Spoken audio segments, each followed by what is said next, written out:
میں اپنی بیٹیوں کو ایک میسج دیتا جاؤں، یہ بھی بڑی دور سے آئی بیٹھی ہے، یہ بھی کوئی پیغام لے جائے۔ کوشش کرو اپنی اولاد کو درود پڑا ہوا لنگر کھلاؤ۔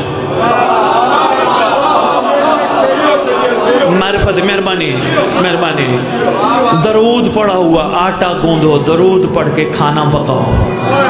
ایسا ہو نہیں سکتا، اگر ڈسپرین ہلچل مچا سکتی ہے درود بھی تبدیلی لا سکتا ہے۔ شاباش، مہربانی مہربانی، شکر گزار ہوں۔ میری میں نے بیٹیاں صبح صبح جب سب اٹھیں، بچوں سے لے کر بڑے تک سب کو یاد کراؤ، کعبے کی طرف رخ کر کے حجت کو سلام کرو۔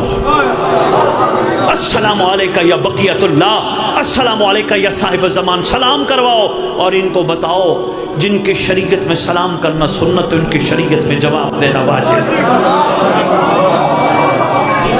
کوشش کرو اپنے بچوں، جوان بچے بچیاں، چھوٹے بچے بچوں کو اسکول کالج بھیجو، یہ بتا کے بھیجو، یہ معرفت امام بتا رہا ہوں، بتا کے بھیجو تم گھر میں ہوتے ہو کوئی حرکت نہیں کرتے، تمہیں ہمارا ڈر ہوتا ہے۔ کوشش کرنا باہر نکلنا، محسوس کرنا ہم نہیں ہوں گے، مولا ہوگا۔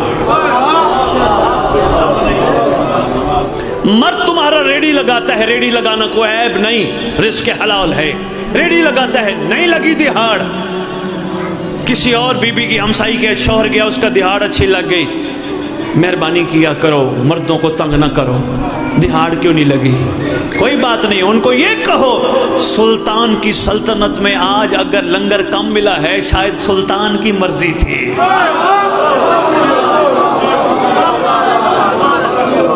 کل سرکار اپنا صدقہ اور عطا کر دیں گے۔ کوشش کرو بیویاں، ٹی وی دیکھنا اور باتیں کرنے سے بہتر ہے تسبیح لو، اللہ جل یا صاحب و زمان، اللہ جل یا صاحب و زمان، اللہ جل یا صاحب و زمان کی تسبیح پڑھو۔ ایسا ہو نہیں سکتا، من القلب الی القلب، دل کو دل سے راہ ہوتی ہے، آپ یاد کرو اور وہ نہ کرے۔ معرفت امام، زیادہ تو نہیں پڑ گیا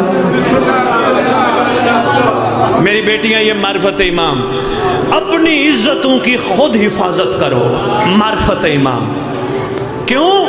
جس ماں بہن بیٹی نے امام کا سامنا کرنا ہے اس کو پاک ہونا ضروری ہے۔